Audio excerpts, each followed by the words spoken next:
கர்த்தருக்கு ஸ்தோத்திரம். வாசிப்போம் சங்கீதம் 37 அதிகாரம் 5ஆம் வசனம். சங்கீதம் 37 5ஆம் வசனம்.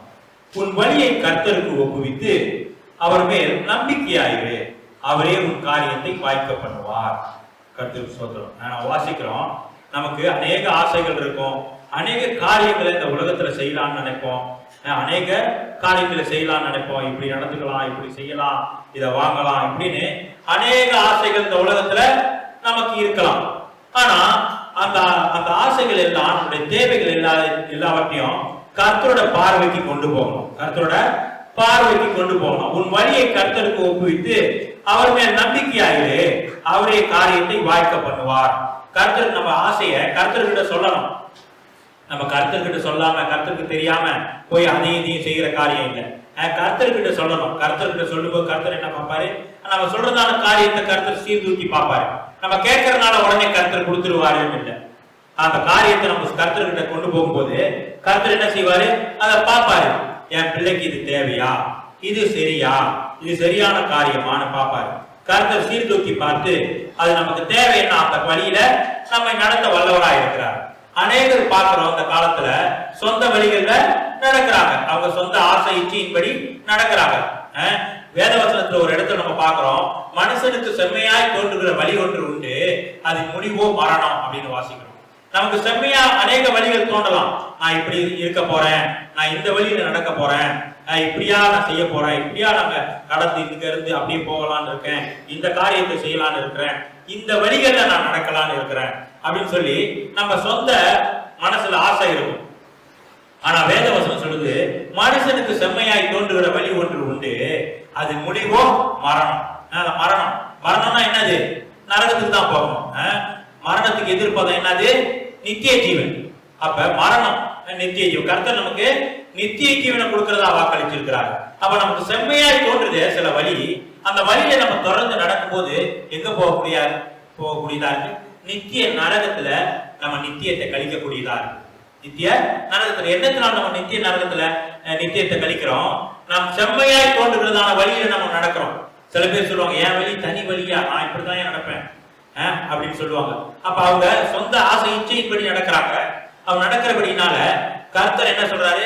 உன் வழியை கர்த்தருக்கு ஒப்புவி அப்படின்னு சொல்றாரு. அப்ப நம்ம வழி நம்ம கர்த்தரோடு ஐக்கியப்பட்டிருந்தாதான் நம்ம என்ன செய்வோம்? நம்மளோட வழிகளை கர்த்தர்கிட்ட சொல்லுவோம். கர்த்தர் அந்த வழிகளை கேட்பாரு. நம்ம கர்த்தரோடு ஐக்கியப்படாம இருந்தா அந்த வழிகளை கர்த்தர்கிட்ட சொல்ல மாட்டோம். எனக்கு இதாயா பிடிக்கும், நான் வாரம் சேர்ச்சுக்கு ஞாயிற்றுக்கிழமை போறேன், கடமை நான் போறேன், போயிட்டு வந்தேன்னா வார்த்தையை கேட்கிறேன். ஆனா எனக்குன்னு ஒரு தனி ஆசை இருக்கு, எனக்குன்னு நான் நினைச்சுக்கிட்டு இருக்கிறேன் இப்படி செய்யலான்னு, அதை நான் செஞ்சுதான் தீருவேன் அப்படின்னு நினைப்பாங்க. அந்த வழியா அவங்களுக்கு என்ன மாதிரி கடைசியா நரகத்துக்கு போகக்கூடியதா, மரணத்துக்கு கொண்டு வரக்கூடியதா இருக்குது. அப்ப கர்த்தர் என்ன சொல்றாரு? உன் வழியை கர்த்தருக்கு ஒப்புவித்து அவர் மேல் நம்பிக்கையாயிரு, அவரே உன் காரியத்தை வாய்க்க பண்ணுவார். தொடர்ந்து நம்ம வாசிக்கிறோம் நீதிமொழிகள் 16ஆம் அதிகாரம் 3ஆம் வசனம். நீதிமொழிகள் 16:3. உன் செய்கையை கர்த்தருக்கு ஒப்புவி, அப்பொழுது உன் யோசனைகள் உறுதிப்படும். நம்ம கர்த்தர் வழியில் நடக்கிறோம், கர்த்தரோட வார்த்தைக்கு கீழ்ப்படுத்தி நடக்கிறோம். நாளுக்கு நாள் உள்ளான மனுஷன் புதுப்பிக்கப்பட்டு கொண்டே இருக்கிறான். நம்ம வாசிக்கிறேன், உள்ளான மனுஷன் நாளுக்கு நாள் பெருகவும் புறம்பான மனுஷன் அழிந்து போகும்னு வேதவசனத்துல வாசிக்கிறோம். அப்படி நம்ம நாளுக்கு நாள் உள்ளான மனுஷன் என்ன செய்யறான்? கர்த்தருக்குள்ள பலப்படுறான், கர்த்தருக்குள்ள பலப்படுறான். அப்ப அந்த மாதிரி நம்ம பலப்படும் போது வேதவசனத்துல வாசிக்கிறோம், உன் செய்கைகளை கர்த்தருக்கு ஒப்புவி, அப்பொழுது உன் யோசனைகள் உறுதிப்படும். அப்ப நம்ம கர்த்தரோடு ஐக்கியப்பட்டு இருக்கிறோம். உள்ளான மனுஷன் நாளுக்கு நாளுக்கு புதிதாக்கப்படுகிறான், உள்ளான மனுஷன் நாளுக்கு நாள் பலப்படுறான். அப்ப உள்ளான மனுஷன் பலப்படும் போது அந்த யோசனைகளா எங்க இருந்து வரும்? ஆவிக்குரிய ரீதியில வரும். ஆவிக்குரிய ரீதியில இருந்து நமக்கு யோசனைகள் வரும். மாம்சத்துக்கு ஒரு ரீதியில நமக்கு யோசனைகள் வராது. அப்ப ஆவிக்குரிய ரீதியில வரும்போது நம்ம வேதவசனம் என்ன சொல்றது? உன் செய்கைகளை கர்த்தருக்கு ஒப்புவி, அப்பொழுது உன் யோசனைகள் உறுதிப்படும். நம்ம ஆவிக்குரிய ஜீவித்துல ஜீவிக்கிறோம், ஆவியில மென்மேலும் வளர்றோம். எப்படி ஆவியில மென்மேல் வளர்றோம்? உள்ளான மனுஷன் நாளுக்கு நாள் புதிதாக்கப்படுகிறான், உள்ளான மனுஷன் நாளுக்கு நாள் பலப்படுறான், புறம்பான மனுஷன் நாளுக்கு நாள் அழைத்து போகிறான். எப்படி உள்ளான மனுஷன் புதுப்பிக்கப்படுகிறான், நாளுக்கு நாள் வளர்றான், புறம்பான மனுஷன் அழிந்து போகிறான்? என்ன அது இது காரியம் அப்படின்னு நம்ம கேட்கும் போது, இந்த புறம்பான மனுஷன் அழிந்து போயிட்டான்னா இந்த மாம்சத்துக்குரிய காரியங்களை நம்ம செய்ய மாம்ச இச்சைகள் நமக்கு வராது. அடிக்கடி நம்ம நம்ம கோபப்படுறோம், ஆத்திரப்படுறோம், இல்ல மாம்சத்துக்குரிய காரியங்களை செய்கிறோம். கலாத்தியர் 5:19 உள்ளதான காரியம் மாம்சத்தின் கிரியைகள் வெளியரங்கமாயின அவை யாவனன்னு சொல்லி அநேக காரியங்களை மாம்சத்துக்குரிய காரியங்களை நம்ம பார்க்கிறோம். அப்ப அந்த நம்ம புறம்பான மனுஷன் அறிய அறிய இந்த மாம்சத்துக்குரியதான கிரியைகள் நம்ம இடத்துல காணப்படாது. மேலும் நம்ம வேத வசனத்துல வாசிக்கிறோம், கிறிஸ்து இயேசுக்குள்ள நற்கிரியைகளை நடப்பிக்கும்படியா சிருஷ்டிக்கப்பட்டிருக்கிறீர்கள். கிறிஸ்து இயேசுக்குள்ள நற்கிரியைகளை நடப்பிக்கும்படியா சிருஷ்டிக்கப்பட்டிருக்கிறீர்கள் வாசிக்கிறோம். அப்ப நம்ம முன்பு என்ன செஞ்சுக்கிட்டு இருந்தோம்? ரட்சிக்கப்படாத முன்பு கிறிஸ்து இயேசுக்குள்ள இல்ல. நம்ம எப்படி இருந்தோம்? தேவனுக்கு அந்நியரா இருந்தோம், தேவனுக்கு எதிரியா இருந்தோம். அப்ப அந்த சமயத்துல கிறிஸ்து இயேசுக்குள்ள இருந்த நற்கிரிகளை நம்மளால நடப்பிக்க முடியாது. நம்ம எப்படி இருந்தோம்? பிசாசோடு ஐக்கியப்பட்டிருந்தோம். நம்ம ரட்சிக்கப்படாத முந்தி தேவனோட ஐக்கியம் இல்ல, பிசாசோடு ஐக்கியப்பட்டு பிசாசுகளோட காரியங்களை நாம் செய்து கொண்டிருந்தோம். ஆனா இப்பொழுதோ தேவன் நமக்கு இருக்கிறாரு. அப்பா பிதாவே என்று கூப்பிட பண்ணுகிற புத்திர சுவிகாரத்தின் ஆவிய நமக்கு கொடுத்திருக்கிறார். இப்ப தேவனுக்கும் நமக்கும் ஒரு ஐக்கியம் இருக்குது. அப்ப இப்ப நம்ம என்ன செய்யறோம்? உள்ளான மனுஷன் எங்க ஐக்கியப்பட்டிருக்கான்? பரிசுத்த ஆவியோடு ஐக்கியப்பட்டிருக்கிறான் உள்ளான மனுஷன். அப்ப உள்ளான மனுஷன் பரிசுத்த ஆவியோடு ஐக்கியப்பட்டிருக்கிற போது அந்த உள்ளான மனுஷன் பலப்படுறான். கர்த்தரோட காரியங்களை செய்து எப்படி பலப்படுறான்? எப்படி புறம்பான மனுஷன் அழிந்து போகிறான்? எப்படி உள்ளான மனுஷன் பலப்படுறான்? ஒவ்வொரு நேரமும் உள்ளான மனுஷன் என்ன செய்யறான்? ஆவிக்குரிய காரியங்களை செய்யணும், நற்கிரிகளை நடப்பிக்கணும். அப்படி நற்கிரிகளை தொடர்ந்து நடப்பிக்க நல்ல காரியங்களை, கர்த்தருக்கு பிரியமான காரியங்களை, அநேக காரியங்களை செய்ய செய்ய செய்ய இந்த புறம்பான மனுஷனுக்கு என்னாச்சு? வேலை இல்லாம போச்சு. புறம்பான மனுஷனுக்கு வேலை இல்லாம போச்சு. இந்த கலாத்தியர் 5:19 வாசிக்கிறோமே, மாம்சத்தின் கிரியைகள் வெறியனகமாயின அவையான விபச்சாரம், வேசித்தனம், சண்டை, பகை, விரோதம், மார்க்கபேதம் இப்படி எல்லாம் வாசிக்கிறோம். அப்ப நம்ம உள்ளான மனுஷன் அன்பு, சந்தோஷம், சமாதானம், நீடிய பொறுமை, தயவு, இச்சையடக்கம், சாந்தம், நற்குணம், விசுவாசம் இப்படிப்பட்ட காரியங்கள்ல பலப்படும் பொழுது அந்த கலாத்தியர் 5:19 இருக்கிற மாம்சத்தின் கிரியைகள் அது வெளிப்படாது. ஏன்னா அது நாளுக்கு நாள் மாம்சத்தின் கிரியைகள் சேர்த்துக்கிட்டு இருக்குது. தேவன் மாம்சத்தின் கிரியைகளை அழிக்கும்படியா கர்த்தராகிய இயேசு கிறிஸ்து பூமிக்கு வந்தார் வாசிக்கிறோம். மாம்சத்தின் கிரியைகளை அழிக்கும்படியா கர்த்தராகிய இயேசு கிறிஸ்து பூமிக்கு வந்தார். அப்ப நம்ம நாளுக்கு நாள் அந்த உள்ளான மனுஷன் புதிதாக்கப்படுகிறான். புதிதாக்கப்படும் போது நற்கிரிகளை நடப்பிக்கிறான். ஆவியின் கனி அவனோட ஜீவியத்துல காணப்படுது. அப்ப ஆவியின் கனி அவன் ஜீவியத்துல காணப்பட அவன் என்ன செய்யறான்? உள்ளான மனுஷன் என்ன செய்யறான்? நாளுக்கு நாள் ஆவிக்குரிய ரீதியில வளர்றத பார்க்கணும். புறம்பான மனுஷன் மாம்சத்தின் கிரிகள் நாளுக்கு நாள் செத்துக்கிட்டு இருக்கேன்னா பயன்படுத்தல, மாம்சத்தின் கருவிகளை பயன்படுத்தல, ஆவியின் கருவிகளை பயன்படுத்திக்கிட்டு இருக்கிறோம். அப்ப அந்த புறம்பான மனுஷன் என்ன செய்யறான்? நாளுக்கு நாள் செத்து போகிறான். ஒரு நாளுக்கு அறவே அந்த காரியத்தை, மாம்சத்திற்குரிய காரியங்கள் நம்முடைய ஜீவியத்துல காணப்படாதபடிக்கு அந்த ஆயிரம் அந்த மாதிரி குறிப்பிட்ட காலகட்டத்துல அந்த மாம்சத்தின் கிரியைகள் ஒன்று நம்முடைய ஜீவியத்துல காணப்படாது. இப்ப நம்ம வாசிக்கிறோம், உன் செய்கைகளை கர்த்தருக்கு ஒப்புவி, அப்பொழுது உன் செயல்களை உறுதிப்படுத்து. உன் செய்கைகளை கர்த்தருக்கு ஒப்புவி, அப்பொழுது உன் யோசனைகள் உறுதிப்படும். அப்ப நாளுக்கு நாள் நம்ம புதிதாக்கப்படுகிறோம். அப்ப நம்ம யோசனைகள்லாம் எப்படி இருக்கிறோம்? சிந்தைகள்லாம் எப்படி இருக்கும்? தேவனுக்கு ஏற்றதா இருக்கும், பரிசுத்தத்துக்கு ஏற்றதா இருக்கும், முன்னேறி செல்லக்கூடிய காரியங்களா இருக்கும். ஆவிக்குரிய ஜீவியத்துல முன்னேறி செல்லக்கூடியதான காரியங்கள் இருக்கும். அப்ப நம்ம யோசனைகளும் அப்படி இருக்கும். அப்ப அந்த மாதிரி இருக்கும்போது நம்ம தேவனிடத்துல காரியங்களை சொல்றோம். ஆண்டவரே இப்படி இருக்கு, ஆண்டவரே இப்படி செய்யலாம்னு இருக்கிற ஆண்டவரே சொல்லும் போது நம்ம கேட்கறதான காரியமும் தேவனுக்கு ஏற்றதா இருக்கும். நம்ம மாம்சத்துல வாழ்ந்துகிட்டு இருக்கிறோம். மாம்சத்தின் கிரியைகள் நம்மளோட ஜீவியத்துல காணப்படுது. அப்ப நம்மளுடைய ஜெபம் என்ன எப்படி இருக்கும்? நம்மளுடைய யோசனைகள் எல்லாம் எப்படி இருக்கும்? ஆண்டவரே பக்கத்து வீட்டுக்காரன் ஆண்ட பாருங்க ஆண்டவரே, ஒரு ஸ்டெயின்லெஸ் ஸ்டீல் கேட் போட்டுட்டான், என் வீட்டுல இரும்பு கேட்டுதான் ஆண்டவரே இருக்குது, நானும் அந்த மாதிரி போடணும் ஆண்டவரே, எனக்கு அவனை பாருங்க ஆண்டவரே, அவன் இப்படியா ஐஸ்வர்யத்துல வளர்ந்துகிட்டு இருக்கிறான், நான் குன்றி போயிருக்கிறேன் ஆண்டவரே, எனக்கும் அதே மாதிரி கேட்டு போடுறதுக்கு பணத்தை கொடுங்க ஆண்டவரே. இது மாம்ச மனுஷன் கேட்கறதான காரியம். அவனுக்கு தேவைக்கு கேட்கல, எதுக்காக கேட்கலாம்? பக்கத்து வீட்டுக்காரன் நல்லா இருக்கிறான், பக்கத்து வீட்டுக்காரன் வேலை கூட உள்ள கேட்டு போட்டுக்கலாம். அவன் இன்னும் கொஞ்ச நாள் கழிச்சு இந்த மாம்சத்துல வளர வளர வளர ஆவியில வளரல, மாம்சத்துல வளர்ந்துகிட்டு இருக்கிறான். அப்ப அவன் என்னத்தை கேட்கிறான்? ஆண்டவரே பக்கத்து வீட்டுக்காரன் பாருங்க ஆண்டவரே, மெர்சிடிஸ் காடி பாவிக்கிறான், எங்க சொந்தக்காரங்க பாருங்க ஆண்டவரே, மெர்சிடிஸ் காடி பாவிக்கிறாங்க, எங்களுக்கும் அப்படிப்பட்ட காடி வாங்குறதுக்கு காசு கொடுங்க ஆண்டவரே. அப்ப என்ன செய்யும்? ஜெபம் எப்படி இருக்குது? மாம்சத்துல வளர, உலகத்துக்குரிய காரியத்துல வளர்றதுக்கு தான் அந்த மாம்சத்தின் கிரியைகள்ல வளர வளர வளர உலகத்தின் ஆசீர்வாதத்தை பெற்றுக்கொள்றதுக்கு என்ன செய்யுது? மனசு ஓடுது. மனசு எங்க? அதான் வேதம் சொல்லுது, மனசும் மாம்சமும் விரும்பினதை செஞ்சுக்கிட்டு இருக்கிறான். மனசும் மாம்சமும் விரும்பினதை செஞ்சுக்கிட்டு இருக்கிறான். அப்ப அவனுக்கு தேவைக்காக ஒவ்வொரு காரியத்தை கேட்கிற ஆண்டவர்கிட்ட, அவன் பணக்காரனா இருக்கிறான், நான் பணக்காரனாகும். அவன் நல்ல காடி வாங்கிட்டான், அதனால நான் நல்ல காடி வாங்கணும். அவன் நல்ல விலை உயர்ந்த கேட்டன் போட்டிருக்கிறான், அதனால நான் விலை உயர்ந்த கேட்டன் போடணும். இப்படி நம்ம சிந்திக்கிறது மாம்சத்துலதான் வளர்த்துக்கிட்டு இருக்கிறோம். அப்ப ஆவிக்குரியவனோட ஜெபம் எப்படி இருக்கிறோம்?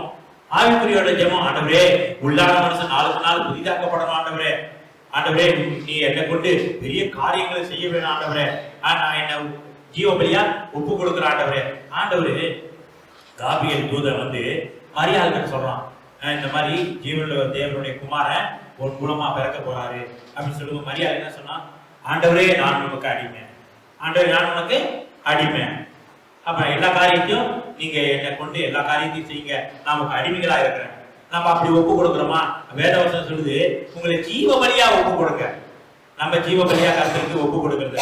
ஐயோ ஜீவ பலியா ஒப்பு கொடுத்தா நான் அந்த காரியத்தை செய்ய முடியாத, இந்த காரியத்தை செய்ய முடியாத, உலகத்தின் சந்தோஷத்தை அனுபவிக்க முடியாத, உலகத்தின் சிற்றின்பத்தை அனுபவிக்க முடியாத, உலகத்துல இப்படி அநேக சந்தோஷங்கள் இருக்குது. ஆனா ஆண்டவர் சொல்றாரு, ஒருவன் உலகத்தில் அன்பு கூர்ந்தால் பிதாவின் அன்பு இல்லை. ஒருவன் உலகத்தில் அன்பு கூர்ந்தால் பிதாவின் அன்பு இல்லை. உலகம் எங்க வைக்கப்பட்டிருக்கு? எதுக்காக வைக்கப்பட்டிருக்கு? உலகம் அழிந்து போக போகுது. உலகம் தேவன் உலகத்தை அழிக்க போறாரு. உலகத்தை அழிக்கும் போது அவன் ஆசைகளை என்ன செய்கிறோம்? அதுலயே அழிந்து போயிடும். அப்ப உலகத்தின் மேல ஆசை வைக்கிறது நமக்கு அர்த்தம் இல்லை. உலகத்துல ஆசை வைக்காதபடி தேவனுக்குரிய காரியங்களை, உங்களுக்கு சிந்தை எங்க இருக்குதோ, உங்க சிந்தை உங்க பொக்கிஷம் எங்க இருக்குதோ அங்கதான் உங்க சிந்தை போகும். உங்க பொக்கிஷம் பரலோகத்துல இருந்தா உங்க சிந்தை எங்க போகும்? பரலோக காரியங்களை தேடுறதுக்கு போகும். உங்க பொக்கிஷம் ஆவிக்குரிய காரியங்கள்ல வளரணும்.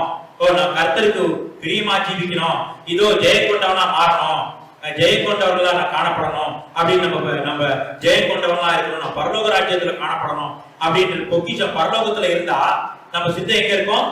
ஆவிக்குரிய காரியங்கள்ல இருக்கும். ஆனா இப்பொழுது நம்ம சிந்தை எங்க இருக்குது? உலகத்துக்குரிய காரியங்கள் இருக்குது.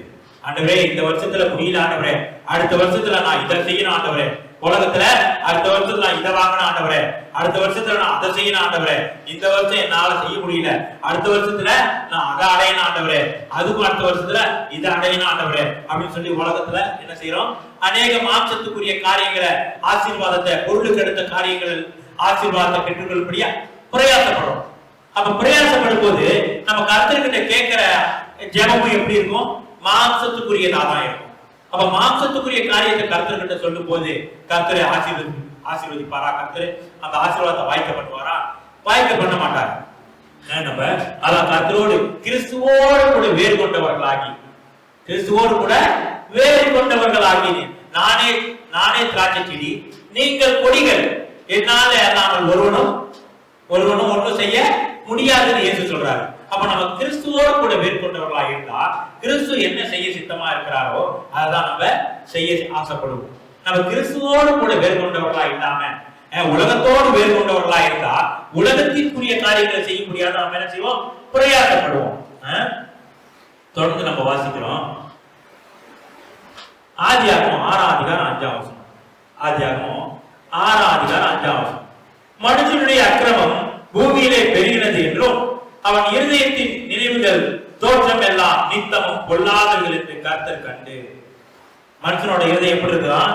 மனுஷனுடைய அக்கிரமம் பூமியில பெருகினது என்றும் அவன் இருதயத்தின் நினைவுகளின் தோற்றம் எல்லாம் நித்தமும் பொல்லாதவர்கள் என்று கர்த்தர் கண்டு. என்ன செய்யறான்? எல்லா மனுஷனோட அக்கிரமம் பூமியில பெருகிருச்சு. அவன் நினைவு சிந்தை எல்லாமே எல்லாம் பாவமான காரியத்தை தான் சிந்திச்சுக்கிட்டு இருக்கிறான். யாரை எப்படி கெடுக்கிறது, எவனை எப்படி கெடுக்கிறது, எவனை கீழே தள்ள வைக்கிறது, எவனை தள்ளி விட்டு நம்ம ஏறது, இதேதான் அவனோட சிந்தையில இப்படிதான் இருக்குது. மாம்ச இச்சை சிந்தைகள், காம விகாரத்தின் ஆவிகள், பொறாமையின் ஆவிகள் இப்படியேதான் இருக்கு. ஆண்டவர் சொல்றாரு, நித்தமும் கெட்ட காரியத்தை தான் யோசிச்சுக்கிட்டு இருக்கிறான். ஏன்னா நாளுக்கு நாள் மாம்சத்தின் ரீதியில தான் வளர்ந்துகிட்டு இருக்கிறான், மாம்சத்தின் ரீதியில வளர்ந்துகிட்டு இருக்கிறான். ஆவிக்குரிய ரீதியில வளரல. அப்ப மாம்சத்தின் ரீதியில அவன் பொக்கிஷம் எங்க இருக்குதோ அங்கதான் அவன் சிந்த போகும். உலகத்துக்குரிய காரியங்கள்ல நான் ஆசைப்பட்டு இருந்தாக்கா அவன் என்ன செய்யறான்? தொடர்ந்து உலகத்துக்குரிய காரியங்களை தான் சிந்திச்சுக்கிட்டே இருப்பான். அவனோட பொக்கிஷம் பரலோகத்துல இருந்துச்சுன்னா அவன் என்ன செய்வான்? அவன் பொக்கிஷம் பரலோகத்துல இருக்குது, அவன் சிந்தையும் பரலோகத்துல இருக்கும். அப்ப ஆவிக்குரிய காரியங்களை சிந்திச்சுக்கிட்டே இருப்பான். இன்றைக்கு கால வேளையில நம்முடைய சிந்தை எங்க இருக்குது? நம்முடைய சிந்தை எங்க இருக்குது? நம்முடைய சிந்தை அநேக உலகத்துக்குரிய காரியங்கள்ல இருக்குதா, இல்ல தேவனுக்கு அடுத்த காரியங்கள்ல இருக்குதா? பாருங்க, மரியாதை யாரும் விட்டுடாத நல்ல பங்கை தெரிந்து கொண்டார். மரியாதை நல்ல பங்கை தெரிந்து கொண்டார். ஆனா மார்த்தாள் என்ன செஞ்சா? அநேக காரியங்களை குறித்து கவலைகளா இருந்தா. அதே போல நம்மளும் இந்த நாட்கள்ல அநேக உலகத்துக்குரிய காரியங்களை தான் தேடிக்கிட்டு இருக்கிறோம். அந்த காரியங்களை தான் கவலை உள்ளவர்களா இருக்கிறோம். தேவனுக்குரிய காரியங்கள்ல கவலை இல்லை. ஆனா மரியாதை என்ன செஞ்சா? என்று விட்டு எடுபடாத நல்ல பங்கை தெரிந்து கொண்டார். கர்த்தரோட வார்த்தையை கேட்டுக்கிட்டே இருக்கா. ஏன்னா அவளுக்கு தெரியுது அவளோட பொக்கிஷம் கிறிஸ்து இயேசு கிட்ட இருக்குது. அவளோட பொக்கிஷம் கிறிஸ்து இயேசு கிட்ட இருக்குது. நம்ம பொக்கிஷம் இந்த கால வேளையில எங்க இருக்குது? உலகத்துல இருக்குதா, இல்ல அதே மரியாதை பார்த்தால இயேசு கிறிஸ்து கிட்ட இருந்துச்சு அவரோட பொக்கிஷம். அதே போல நம்மளோட பொக்கிஷம் கிறிஸ்து இயேசு கிட்ட இருக்குதா, இல்ல உலகத்துல இருக்குதா? ஆண்டவர் சொல்றாரு, உலகத்துல இருந்தா உலகமும் அது நிச்சயம் ஒழிந்து போகும். வேதவசனம் சொல்லுது, உலகமும் அது நிச்சயம் ஒழிந்து போகும். ஆனா நம்ம உலகத்தோடு ஆசைப்பட்டு பாருங்க, மனுஷனோட அக்கிரமம் பூமியில பெருகிருச்சு. அவனோட சிந்தை நித்தமும் பொல்லாதவைகளாக இருக்கிறான். அவனோட சிந்தை நித்தமும் பொல்லாதவைகளா இருக்குது. ஏன் பொல்லாதவைகளா இருக்குது? அவன் மாம்சத்தின்படி வளர ஆசைப்படுறான், ஆவியின்படி வளர்றது. எப்படி ஆவியின்படி வளர்றது? மறுபடியும் சொல்றேன், நம்ம மாம்சத்தின் கிரிகளை இந்த சரீரத்துல அழிக்கணும். மாம்சத்தின் கிரிகளை சரீரத்துல அழிக்கணும். நம்ம விசுவாசிக்கணும், கிறிஸ்துவோடு கூட சிலுவையில் அறையப்பட்டேன், ஆயுதம் பிழைத்திருக்கிறேன், இனி நான் அல்ல கிறிஸ்துவே எனக்குள்ள ஜீவிக்கிறார். கிறிஸ்துவோடு கூட சிலுவையில அறையப்பட்டுட்டேன்னு விசுவாசிக்கணும். அந்த மாம்சத்தின் கிரியில கலாத்தியர் 5:19 இருக்குது, அந்த காரியங்கள் ஒண்ணு என்னோட ஜீவியத்துல இல்ல, அந்த காரியங்களுக்கு நான் செத்து போயிட்டேன். அந்த காரியத்தை கிறிஸ்துவோடு கூட சிலுவையில அடைஞ்சிட்டேன். அந்த மாம்சத்தின் கிரிகளை கிறிஸ்துவோடு கூட சிலுவையில அடைஞ்சிட்டேன். இனி நான் அல்ல கிறிஸ்துவே எனக்குள்ள ஜீவிக்கிறார். இயேசு கிறிஸ்து நமக்குள்ள ஜீவிக்கிறார். அப்ப இயேசு கிறிஸ்து நமக்குள்ள ஜீவிச்சா நமக்கு எப்படிப்பட்ட சிந்தை இருக்கும், எப்படிப்பட்ட சுபாவம் இருக்கும் பாருங்க. மனுஷனோட சிந்தை நித்தமும் பொல்லாதவைகளா இருக்கலாம். ஏன்னா மாம்சத்தின்படி வளர்ந்துகிட்டு இருக்கான். அவன் மாம்சத்தின்படி வளர்ந்துகிட்டு இருக்கான். நம்ம முன்பு தாய் தகப்பன் மூலமா மாம்சத்தின்படி பிறந்து மாம்சத்தின்படி வளர்ந்து வந்தோம். ஆனா இப்ப எப்படி பிறந்திருக்கிறோம்? கிறிஸ்துவுக்குள்ள நம்ம பிறந்திருக்கிறோம். அதுக்கு இதுக்கு ரொம்ப வித்தியாசம் இருக்குது. முந்தி மாம்சத்தின்படி பிறந்தோம், இப்ப ஆவியில பிறந்தோம். கிறிஸ்துவின் மூலமா ஆவியில நம்ம பிறந்திருக்கிறோம். நம்ம முன்பு ஜீவிச்ச மாதிரி இப்படி ஜீவிக்க முடியாது. நம்ம வழிகள், நம்ம சில பேர் சொல்லுவாங்க, கர்த்தர்கிட்ட என்ன கேட்டாலும் கொடுத்துருவாரியா? கர்த்தர் உன்னை ரொம்ப நேசிக்கிறார், என்ன கேட்டாலும் கொடுத்துருவாரு. இல்ல, கர்த்தர் பாப்பாரு எந்த காரியத்தை கொடுத்தா சரி வரும். நம்ம முழங்கால் போடுறதுனாலயோ 10 நாள் உபவாசம் 30 நாள் உபவாசம் போடுறதுனாலயோ ஒரு பொருள் நம்ம கிடைச்சிடாது. நம்ம கர்த்தரோட வழிகள்ல நடக்கிறோமா, இல்ல நம்ம கேட்கறதான காரியம் நம்ம ஆவிக்குரிய ஜீவியத்தை தடை பண்ணுமா, நம்ம பக்தி விருத்தி அடைய முடியுமா, நம்ம கிறிஸ்து இயேசுக்குள்ள நாளுக்கு நாள் புதிதாக்கப்பட முடியுமா அப்படின்னு கர்த்தர் சீர்தூக்கி பார்ப்பாரு. நம்ம கேட்கறதான காரியம் நம்ம நரக பாதாளத்துக்கு தள்ளக்கூடியதா இருக்கும். நம்ம என்ன செய்வோம்? 30 நாள் உபவாசம் போட்டு ஜெயிப்போம், நடுமுழங்கால் போட்டு ஜெயிப்போம். நம்மளுக்கு தெரியாது அந்த காரியம் கிடைச்சிச்சுன்னா நமக்கு நரக பாதாளத்துக்கு தான் போகணும். ஆனா நம்ம என்ன செய்வோம்? கர்த்தர் முழங்கால் போட்டா கொடுத்துருவாரியா, கர்த்தரு முழங்கால் போட்டா கொடுத்துருவாரியா நினைப்போம். கர்த்தர் முழங்கால் போட்டா கொடுக்க முடியாது. கர்த்தரோட சித்தத்தை யாராலையும் மாற்ற முடியாது. நம்ம ஜெபத்தினாலேயோ எதுனாலேயோ கர்த்தர் ஒரு சித்தம் கொண்டாருன்னா அதை மாற்ற முடியாது. கர்த்தரு நம் பரிசுத்தமா ஜீவிக்கணும்னு கர்த்தர் சித்தம் கொண்டிருக்கிறார். உள்ளான மனுஷன் நாளுக்கு நாள் கர்த்தருக்குள்ள புதிதாக்கப்படணும்னு கர்த்தர் விரும்புறாரு. அந்த சித்தத்தை கர்த்தர் என்றைக்கும் மாற்ற மாட்டாரு. நம் மாம்சத்துல சில காரியங்களை அடையும்படியா மாம்சத்தின்படி ஜீவிக்கணும் ஆண்டவரே, அதுக்காக எனக்கு மாம்சத்துக்குரிய சில ஆசீர்வாதங்கள் வேணும் அப்படின்னு சொல்லி கர்த்தர்கிட்ட கேட்டா கர்த்தர் நிச்சயமா கொடுக்க மாட்டாரு. நம்ம முழங்கால் போட்டு ஜெபிக்கலாம், உபவாசம் போட்டு ஜெபிக்கலாம், கர்த்தர் கொடுக்க மாட்டாரு. கர்த்தர் முடிவு பண்ணிருக்கிறாரு, நம்ம கர்த்தருக்கு சுகந்த வாசனையா இருக்கணும், கர்த்தருக்கு பரிசுத்தமா ஜீவிக்கணும், கர்த்தருக்கு உண்மையா இருக்கணும், உள்ளான மனுஷன் நாளுக்கு நாள் புதிதாக்கப்படணும்னு கர்த்தர் முடிவு பண்ணிட்டாரு. அந்த காரியத்தை யாராலையும் தடை பண்ண முடியாது. நாமே என்ன செய்ய முடியாது. நம்ம எப்படியாவது கர்த்தர்கிட்ட கேட்டு வேற வழியில போய் ஏதாவது கிடைக்குமான்னு பார்ப்போம் அப்படின்னு செய்ய முடியாது. கர்த்தர் நம்ம எதுக்கு தெரிந்து கொண்டிருக்கிறாரு? பரிசுத்தத்துக்கு தெரிந்து கொண்டிருக்கிறார். நான் பரிசுத்தர் ஆகையால் நீங்களும் பரிசுத்தராக இருங்கள்னு கர்த்தர் சொல்லி இருக்கிறார். அந்த பரிசுத்த ஜீவியத்தை நாம் அடையக்கூடிய கர்த்தர் என்ன செய்வாரு? எல்லா காரியத்தையும் நமக்கு செய்ய வல்லவராக இருக்கிறார் என்று பார்க்கிறோம். மத்தேயு 15:19 மத்தேயு 15:19 பார்ப்போம். எப்படி எனில் இருதயத்திலிருந்து பொல்லாத சிந்தனைகளும் கொலை பாதகங்களும் விபச்சாரங்களும் வேசித்தனங்களும் களவுகளும் பொய் சாட்சிகளும் தூஷணங்களும் புறப்பட்டு வரும். இவைகள் எல்லாம் மனுஷனை தீட்டுப்படுத்தும். நம்மளை எது தீட்டுப்படுத்து? இப்ப சொன்ன இந்த காரியங்கள் எல்லாம் செய்து நம்ம இருதயத்துல இருக்குது. உள்ளுக்கு இருதயத்திலிருந்து இந்த காரியங்கள் எல்லாம் என்ன செய்து புறப்பட்டு வருது. இதெல்லாம் என்ன செய்யக்கூடியதா இருக்குது? நம்மை தீட்டுப்படுத்தக்கூடியதா இருக்குது, நம்மை கரப்படுத்தக்கூடியதா இருக்குது. நம்ம இதற்காக தேவன் தெரிந்து கொள்ளல. உள்ளுக்கு ஏன் இதெல்லாம் வருது? உள்ளுக்கு இருந்து உள்ளுக்கு மாம்ச இச்சை தான் நிறைய இருக்குது. உள்ளான மனுஷன் நாளுக்கு நாளே புதுப்பிக்கப்படவே இல்லை. உள்ளுக்கு இருக்கிற காரியம் எல்லாம் மாம்சத்தின் சிந்தை. ஆண்டவர் சொன்னாரு, அவன் சிந்தனைகள் நித்தமும் பொல்லாதவர்களா இருக்குதுன்னு.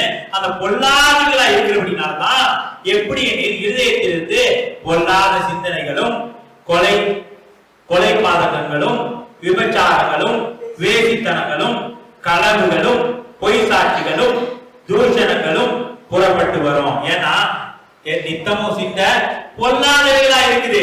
பொல்லாதவர்களா இருக்கிறபடினாலதான் இப்படிப்பட்ட காரியங்கள் நம்ம வாயிலிருந்து அந்த இருதயத்தின் நிறைவு வாய் பேசுது. அப்ப நம்ம நாளுக்கு நாள் உள்ளான மனுஷன் புதுப்பிக்கப்பட்டா, நாளுக்கு நாளே உள்ளான மனுஷன் புதுப்பிக்கப்பட்டு கொண்டிருக்கிறான். அப்படி எப்படிப்பட்ட காரியங்கள் வரும்? அன்பு, சந்தோஷம், சமாதானம், நீடிய பொறுமை, தயவு, இச்சையடக்கம், சாந்தம், நட்புணம், விசுவாசம், இப்படிப்பட்டதான காரியங்கள் நம்முடைய ஜீவியத்துல காணப்படும். ஏன்னா நம்ம எப்படி இருக்கிறோம்? ஆவிக்குரிய ஜீவியத்துல முன்னேறி சொல்றோம். உள்ளான மனுஷன் நாளுக்கு நாள் உயிராக்கப்படுகிறான். புறம்பான மனுஷன் அழிந்து போகிறான். புறம்பான மனுஷன் எப்படி அழிந்து போகிறான்? அவனுடைய கிரியைகள் காணப்படல. அவனோட கிரியைகள், மாம்சத்தின் கிரியைகள் காணப்படல. அதனால என்ன செய்யறான்? அவன் அழிந்து போயிட்டான். இப்ப என்ன இருக்குது? கிறிஸ்துவின் சாயலை அணிந்திருக்கிறோம். பழைய மனுஷன் எப்படிப்பட்டவனா இருந்தான்? ஆதாமோட சரீரத்தை கொண்டிருந்தோம். பழைய மனுஷன் ஆதாமா இருக்கலாம். பழைய மனுஷன் எப்படிப்பட்டவனா இருந்தான்? தோர்த்து போனவனா இருந்தான். பழைய மனுஷன் எப்படிப்பட்டவனா இருந்தான்? மாம்சத்தின் கிரியைகளை செய்கிறவனா இருந்தான். ஆனா இப்ப கர்த்தராகிய இயேசு கிறிஸ்து, இரண்டாம் ஆதாமாகிய கர்த்தராகிய இயேசு கிறிஸ்து நமக்குள்ள இருக்கிறார். அப்ப அந்த தோர்த்து போன ஆதாம என்ன செஞ்சோம்? கிறிஸ்துவோடு கூட சிலுவையில அரைஞ்சிட்டபடினால இப்ப எப்படி ஜீவிக்கிறோம்? கனி கொடுக்கக்கூடியதான ஜீவியை செய்ய கர்த்தர் என்ன செய்வாரு? உதவி செய்யக்கூடியவரா இருக்கிறாரு. நம்ம கிறிஸ்துவோடு கூட அந்த மாம்ச இச்சைகளை, மாம்சத்தின் கிரியைகளை அழித்து போட்டுட்டோம். அப்ப அழித்து போட்டோம்ன்றதுனால நம்ம மாம்சத்தின் கிரியைகள் நம்மளுடைய ஜீவியத்துல காணப்படல. அவன் என்ன செஞ்சா? செத்து போயிட்டான். பழைய மனுஷன் சிலுவையில அறையப்பட்டு செத்து போயிட்டான். இப்ப நம்ம இருக்கிறது கிறிஸ்து நமக்குள்ள ஜீவிக்கிறார். கிறிஸ்து நமக்குள்ள பிழைத்திருக்கிறார். அப்ப கிறிஸ்து நமக்கு பிழைத்திருக்கும் போது தொடர்ந்து நம்ம உள்ளான மனுஷன் நாளுக்கு நாள் பெருகக்கூடியதா இருக்குது. தொடர்ந்து வாசிப்போம். யோசுவா 7:21.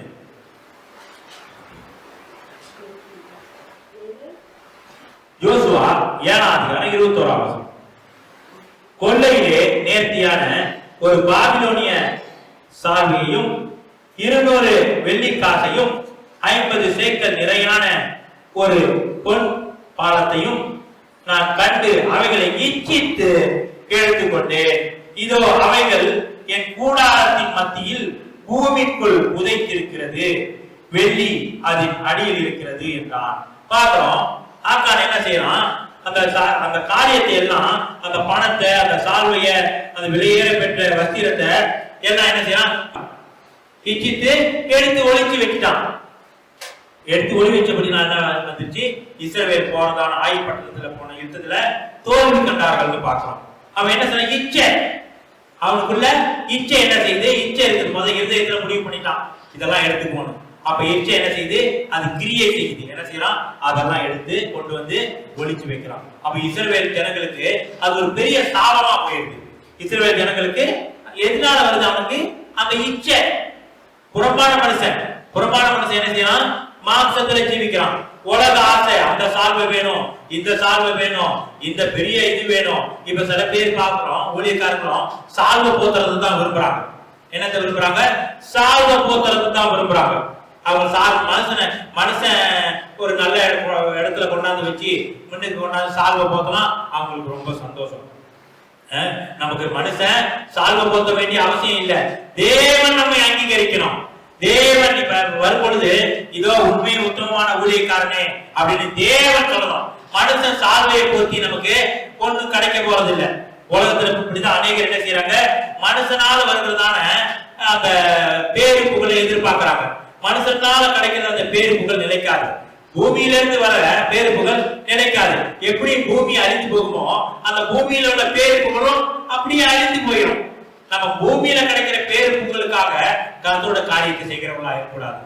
கர்த்தர் என்ன செஞ்சாரு? நமக்காக உண்மையா நேசிச்சாரு. நம்மள உண்மையா நம்மளோட இருக்கிற நிலவரத்தை இயேசு கிறிஸ்து அறிந்தாரு. தேவன் தாமே நம்முடைய நிலவரத்தை பிதாவாகிய தேவன் அறிந்தாரு. நம்ம போகிறதான பாடுகளை கர்த்தர் அறிஞ்சாரு. நம்ம படுகிறதான கஷ்டத்தை அவர் அறிஞ்சாரு. உடனே என்ன செஞ்சாரு? சொந்த குமாரனை பூமிக்கு அனுப்பி, மகனா அனுப்பி அவர் என்ன செஞ்சாரு? அவருக்கு நம்ம இருக்க வேண்டிய, நாம் அறையப்பட வேண்டிய சிலுவையில அவர் அறைந்து நம்ம விடுதலை கொடுத்தாரு. அவர் பூமியில கிடைக்கிற எந்த அங்கீகாரத்தையும் அவர் எதிர்பார்க்கல.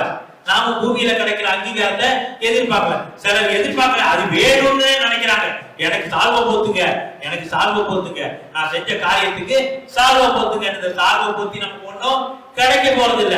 கர்த்தர் நமக்கு அங்கீகரிக்கணும். இதோ உண்மையும் உத்தமமான ஊழியக்காரனே, இதோ எஜமான் ஏற்படுத்தி வச்சிருக்கிறத அந்த பந்தியில வந்து உட்காருங்க கர்த்தர் சொல்லணும். மனுஷன் சொல்லி ஒண்ணும் புண்ணியம் இல்லை.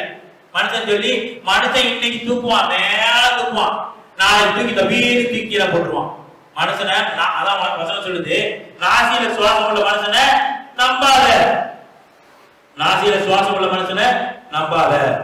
கருத்து தொடர்ந்து நம்ம வாசிக்கிறோம். 1 கொரிந்தியர் 15:33. 1 கொரிந்தியர் 15:33. மோசம் போகாதீர்கள், ஆகாத சம்பாஷணைகள் நல்ல விருத்தத்தை கெடுக்கும். ஆகாத சம்பாஷணை நல்ல விருத்தத்தை கொடுக்கும். சில பேர் பார்த்தாங்கன்னா விடிய போன் பேசிக்கிட்டு இருப்பாங்க. போன் பேசாட்டியும் விடிய என்ன செய்வாங்க? தேவையில்லாத கதையை பேசிக்கிட்டு இருப்பாங்க. அதனால 5 காசு பிரயோஜனம் இல்லை, பக்தி விருத்தி அடைய முடியாது. 4 ஊர் 5 ஊர் பேசிக்கிட்டு இருப்பாங்க, போன் பேசுவாங்க. இப்ப போன் பேச வழி இல்லையா? இல்ல பக்கத்து வீட்டுக்காரங்கிட்ட வந்த கதை, போன கதை, அவன் குடும்ப கதை, இவன் குடும்ப கதை, அதெல்லாம் நமக்கு தேவையில்லை. ஆகாத சம்பாஷணை என்ன செய்யுமா? நல்ல ஒழுக்கத்தை கெடுக்குமா? ஏன் கேட்கிறாங்க? ஆகாத சம்பாஷணை ஏன் ஆகாத சம்பாஷணை பண்ணிக்கிட்டு இருக்கிறாங்க? அவன் குடும்பத்துல எப்படி இருந்துச்சு? மாம்சத்தின் கிரிய, மாம்சத்தின் இச்ச, அவன் நல்லா இருக்கிறானா இல்ல அடிச்சு போயிட்டானா, அவனை பத்தி பேசுறது, அவனை பத்தி கேட்கறது, அந்த குடும்பத்தை பத்தி கேட்கறது, இந்த முந்தி எல்லாம் அப்படிதான் இருக்கும். ஆனா இப்ப என்ன செஞ்சோம்? கிறிஸ்துவோடு கூட சிலுவையில எல்லாத்தையும் அடைஞ்சிட்டோம். இன்றைக்கு நம்ம அதே மாதிரி ஜீவிக்க கூடாது. ஆகாத சம்பாஷணை நல்லொழுக்கத்தை கொடுக்கும் என்று வாசிக்கிறோம். நம்ம தேவையில்லாத காரியங்களை ஈடுபட்டுக்கிட்டு நம்முடைய ஜீவியத்தை கெடுத்துக் கொள்ளக்கூடாது. தேவன் நமக்கு ரட்சகரா இருக்கிறார். அவர் மீட்டுக் கொண்டிருக்கிறார். அவர் ஏதோ 10 காசோ 20 காசோ இதுக்கு 200 300 கொடுத்து மீட்டுக் கொள்ளல. என்னத்தை எப்படி மீட்டுக் கொண்டாரு? அவரோட விலையேறப்பட்ட ரத்தத்தை கொண்டு நம்மை மீட்டுக் கொண்டிருக்கிறார். அந்த ரத்தத்தை பிதாவாகிய தேவன் அங்கீகரிக்கக்கூடியதா இருக்குது. இயேசுவோட ரத்தம் அங்கீகரிக்கக்கூடியதா இருக்குது. நம்ம மீட்டுக் கொள்றதுக்கு இயேசு கிறிஸ்துவோட ரத்தம் போதுமானதா இருக்கு, அங்கீகரிக்கக்கூடியதா இருக்குது. அவர் நம்ம என்ன செய்திருக்கிறார்? மீட்டுக் கொண்டிருக்கிறார். மீட்டுக் கொண்டிருக்கிறார். என்னத்துக்காக மீட்டுக் கொண்டிருக்கிறாரு? மறுபடியும் கிறிஸ்து இயேசுக்குள்ள இருந்து நற்கிரியைகளை நடப்பிக்கும்படியா மீட்டுக் கொண்டிருக்கிறாரு. நல்ல காரியங்களை செய்யும்படியா மீட்டுக் கொண்டிருக்கிறாரு. இயேசு உலகத்துல இருந்தா என்ன காரியத்தை செய்வாரோ அந்த காரியத்தை நமக்குள்ள கர்த்தராக இயேசு கிறிஸ்து இருந்து செய்ய விரும்புறாரு. இயேசு கிறிஸ்து 33 வருஷம் உலகத்துல இருந்தாரு. அவர் என்ன செஞ்சாரு காரியம்? அவர் என்ன அற்புதங்களை செஞ்சாரு, என்ன அடையாளங்களை செஞ்சாரு? வருத்தப்பட்டு வாரம் சுக்கிறவர்களே எல்லோரும் இடத்துல வாங்க, நான் உங்களுக்கு இடைப்பாறுதலை தருவேன் சொல்லியிருக்கிறார். இன்னும் அநேக காரியங்களை செஞ்சிருக்கிறார். விடுதலையாக்கி இருக்கிறார். கஷ்டப்படுறவங்களுக்கு உதவி செஞ்சிருக்கிறார். இப்படி எல்லாம் கர்த்தர் செய்திருக்கிறார். இப்ப கிறிஸ்து இயேசு நமக்குள்ள இருக்கிறாரு. அவர் நமக்குள்ள இருந்து அந்த காரியத்தை செய்ய விரும்புகிறார். நம்ம எந்த அளவுக்கு அவருக்கு ஜீவபலியா நம்முடைய வாழ்க்கையை ஒப்பு கொடுக்கிறோம். நம்ம ஒப்பு கொடுத்தா அவர் அப்படியே அந்த காரியத்தை செய்ய வல்லவரா இருக்கிறார். நம்ம நினைச்சுக்கோம், ஐயோ இயேசு கிறிஸ்துக்கு ஒப்பு கொடுத்தா முழுமையா நம்ம இந்த உலகத்தின் சந்தோஷத்தை அனுபவிக்க முடியாத, உலகத்தின் சுகபோகத்தை அனுபவிக்க முடியாத, உலகத்தின் சுகபோகத்தையும் அனுபவிச்சு உலகத்தின் ஆசை இச்சையில ஜீவிச்சு உலகமும் அது நிச்சயம் ஆண்டு ஒழுது போயிடும் சொல்லிட்டாரு. அப்ப நம்மளும் என்ன செய்வோம்? உலகத்தோடு சேர்ந்து அழிந்து போக வேண்டியதான். கர்த்தருக்கு ஒப்பு கொடுத்து நம்முடைய வாழ்க்கையை ஜீவிச்சா கர்த்தரு பெரிய ஆசீர்வாதத்தை கொடுக்க வல்லவரா இருக்கிறார். கர்த்தருக்கு சோதரம். கர்த்தர் இன்றைக்கு நம்மோட பேசின வார்த்தைக்காக சோதரம் பண்ணுவோம். சோதரம் சோதரம்.